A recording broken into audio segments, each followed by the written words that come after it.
Agora sim, bora começar o vídeo contando que o presidente do Flamengo, BAP, atacou a venda da SAF do Vasco para Marcos Lamáquia, enteado de Leila Pereira. Pro presidente rubro-negro há um conflito de interesse. O BAP ainda lembrou de um empréstimo feito pela Crefisa de 80 milhões de reais ao Vasco na temporada passada. Por meio das suas redes sociais, Pedrinho, presidente do Vasco, respondeu ao BAP afirmando, abre aspas, quem é o presidente do Flamengo para saber com quem eu pego empréstimo? Quem vai ser meu investidor? Quem é ele? Ele não é o presidente da CBF. Por que quer se meter nisso? Essa arrogância, prepotência que ele tem passa de todos os limites, fecha aspas.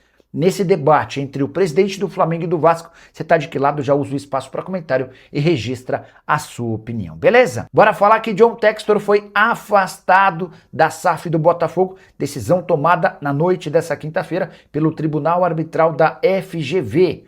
Esse tribunal determinou o afastamento imediato do americano e marcou para a próxima quarta-feira uma nova reunião com direito à manifestação das partes envolvidas. Os três árbitros da FGV entendem que duas medidas recentes do Textor têm potencial de causar danos irreparáveis aos acionistas e a toda a comunidade de torcedores do Botafogo.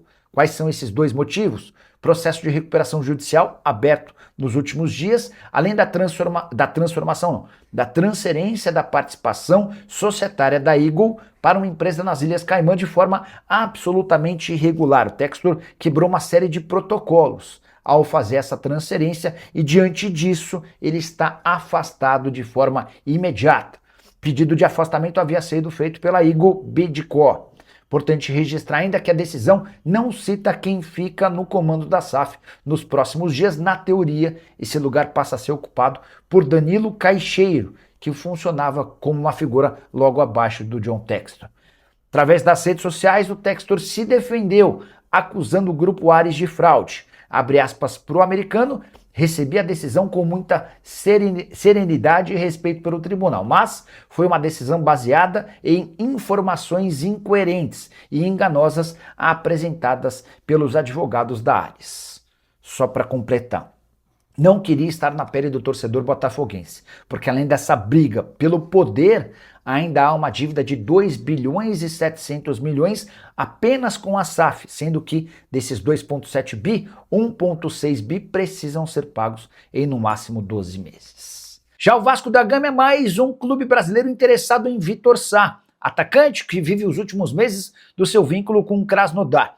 O torcedor do Vasco vai lembrar que o Vitor Sá esteve perto de virar reforço do Vasco na última janela de transferências, mas na última hora o Vasco acabou desistindo da operação porque seria obrigado a comprá-lo em definitivo.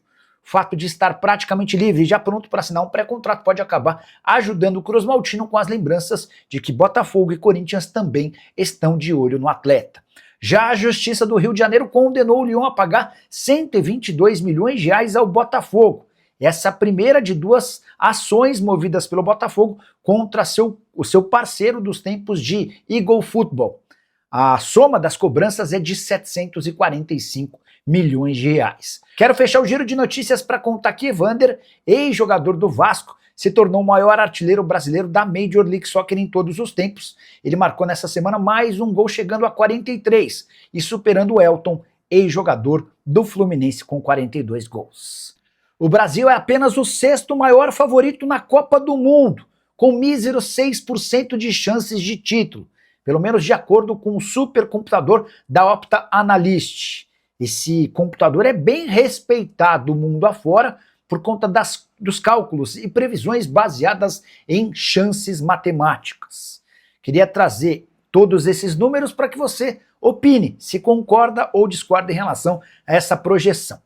A maior favorita ao título, de acordo com o supercomputador da Opta, é a seleção espanhola, 15,8% de chances, seguida pela França em segundo lugar com 12,9%. A Inglaterra é a terceira com 11%. Para mim, o maior absurdo até agora. A Argentina aparece em quarto com 10,4%, Portugal em quinto com 6,9%. O Brasil é só o sexto com 6,2%. Seguido por Alemanha, 5,7%, Holanda, 3,8%, Noruega, 3,4% e Bélgica, 2,4%. Quero que você use o espaço para comentário para opinar. A minha relação de favoritos tem A Espanha em primeiro, a França em segundo, o Brasil em terceiro e a Argentina no quarto lugar. É verdade que o Vitor Sá no Vasco tem alguma coisa? Sobre o Vitor Sá, ele tem contrato com o Krasnodar somente até 30 de junho.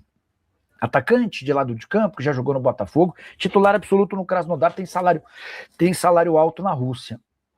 Mas ele decidiu que quer voltar para o Brasil e tem conversado com alguns clubes daqui. Conversou com o Botafogo, com o Vasco, com o Corinthians. Todos até agora deixaram claro para ele que para voltar ele vai precisar reduzir consideravelmente sua pedida, tá bom? Roberto Souza perguntando sobre o Vasco, só para atualizar que o Vasco foi o último a demonstrar interesse no Vitor Sá, mas já é um interesse antigo. No mês de janeiro existia uma tratativa, uma negociação, o Vasco na última hora acabou desistindo de comprar o Vitor Sá, tá bom? Nicola, o Vitor Sá e sua família são São Paulinos, seria uma boa, já que ele pode ficar livre com possível venda do Ferreirinha, ele seria bem melhor.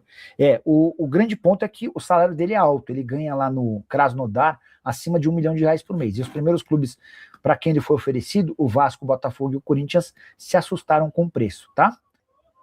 Boa noite, Nicola. Poderia nos informar quais jogadores o Vasco estaria buscando na próxima janela de transferências?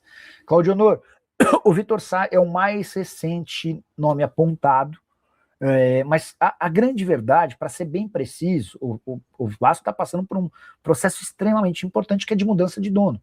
O Pedrinho está vendendo a SAF para o Marcos Lamáquia. Cheguei a contar para vocês que um executivo de futebol de um clube do país entrou em contato com o pessoal do Vasco para pedir um empréstimo de um jogador que nem está sendo aproveitado, e essa pessoa disse, não vai rolar, a janela já estava fechando, não tinha fechado, mas estava em vias de fechar, não vai dar tempo, até porque o processo burocrático se tornou bem maior agora que a gente está sendo vendido por Marcos Lamáquia, tudo está passando por ele, enfim. E aí, diante desse cenário aqui, dá para dizer que enquanto o Marcos Lamáquia não finalizar essa operação, fica difícil imaginar que investimento o Vasco vai fazer, que tipo de reforço vai chegar, até porque, sejamos sinceros, né? A janela de transferência só reabre em 20 de julho. A gente está em 23 de abril. Tem maio inteiro, tem junho inteiro, faltam 3 meses. Falta a Copa nem começou, a Copa vai começar e vai acabar, e só aí vai abrir a janela de transferências. Movimentos como o do Palmeiras são raros. O Palmeiras está se antecipando ao mercado para fechar com o Barbosa, tá? Rapaziada boa, chegando aqui com aquele giro de notícias importantes atualizados do mercado da bola do Vasco da Gama. Peço muito humildemente o seu like, se inscreva no canal e ative o sino das nossas notificações para ficar sempre atualizado. Importante demais que você fique aí por dentro. A gente encerra a nossa edição do nosso vídeo por aqui. Um grande abraço para você e até o próximo vídeo.